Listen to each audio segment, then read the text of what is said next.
हम बात करेंगे राजस्थान के महल पैलेस एवं स्मारक के बारे में। ठीक है, इसमें संभाग के हिसाब से पढ़ेंगे, यानी पहले उदयपुर संभाग ले रहे हैं। ठीक, उदयपुर संभाग में देखेंगे हम कि कौन कौन से महल पड़ते हैं, कौन कौन से पैलेस आते हैं, कौन कौन से स्मारक आते हैं। ठीक है, जो कि राजस्थान के इतिहास में काफ़ी प्रसिद्ध रहे हैं। ठीक, इसके अलावा देखो उदयपुर संभाग की बात करें तो राजमहल सबसे पहले आता है, राजमहल जिसे हम सिटी पैलेस भी कहते हैं। ठीक है, ये कहाँ पे आता है? उदयपुर में आता है। ठीक, इसका निर्माण महाराणा उदय सिंह ने करवाया था। महाराणा उदय सिंह ने कब करवाया था? 1559 ईस्वी में करवाया था।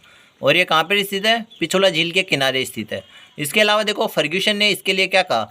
फर्ग्यूसन ने इसकी तुलना, राजमहल की तुलना की लंदन के विंडसर महलों से इसकी तुलना कर दी। ठीक, इसके अलावा देखो जग मंदिर या फिर उदयपुर, जग मंदिर जो कि उदयपुर में स्थित है, इसकी बात करें तो ये पिछोला झील में स्थित है। ठीक, इसका निर्माण शुरू तो करवाया था महाराणा करण सिंह ने 1620 ईस्वी में। ठीक है, और इनकी मृत्यु के पश्चात इसका निर्माण पूर्ण हुआ था महाराणा जगत सिंह प्रथम के समय 1651 ईस्वी में। ठीक, इसके अलावा देखो महल में महाराणा करण सिंह ने खुर्रम शाहजहां को शरण दी थी। ठीक, यानी जब शाहजहां ने अपने पिता से विद्रोह किया तो विद्रोह काल के समय, ठीक है, महाराणा करण सिंह ने उसकी सहायता की और उसको जगमंदिर महल में शरण दी।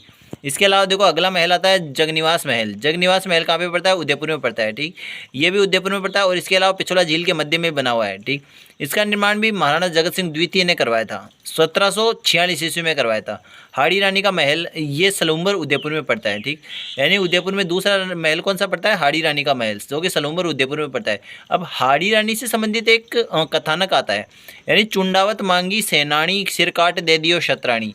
ये कविता आती है, हाड़ी रानी से संबंधित है। ठीक है, यानी कि जब हाड़ी रानी से उनके पति ने सेनानी के रूप में यानी कोई निशानी मांगी तो उन्होंने अपना सिर काट कर बलिदान दे दिया था अपना। तो इसकी, इस कविता की रचना किसने की है? मेघराज मुकुल ने इसकी रचना की है। इसके अलावा देखो विजय स्तंभ व जैन कीर्ति स्तंभ। विजय स्तंभ व जैन कीर्ति स्तंभ की बात करें तो वह चित्तौड़गढ़ किले में स्थित है। दिवेर का विजय स्तंभ जो कि दिवेर राजसमंद में स्थित है। ठीक है, इसका उपनाम या फिर इसको स्थानीय भाषा में, स्थानीय लोगों के द्वारा क्या कहा जाता है? मेवा का मथारा, मेवा का मथारा कहा जाता है। जूना महल डूंगरपुर में स्थित है और यह भित्ति चित्रों और कलात्मकता के लिए प्रसिद्ध है। भित्ति चित्रों और कलात्मकता के लिए प्रसिद्ध है। उदय विलास महल की अगर बात करें तो ये डूंगरपुर में स्थित है, गेप सागर झील के किनारे स्थित है। निर्माण इसका महारावल उदय सिंह के द्वारा करवाया गया था। एक थम्बिया महल, एक थम्बिया महल पड़ता है डूंगरपुर में। ठीक है, उदय विलास महल के अंदर ही बना हुआ है। ठीक है, यानी उदय विलास महल के अंदर ही एक महल और बना हुआ है जिसका नाम है एक थम्बिया महल, जो कि डूंगरपुर में ही स्थित है। बादल महल की बात करें, यह भी डूंगरपुर में स्थित है। इसका निर्माण महारावल पुंजराज ने करवाया था, महारावल पुंजराज के द्वारा करवाया गया था।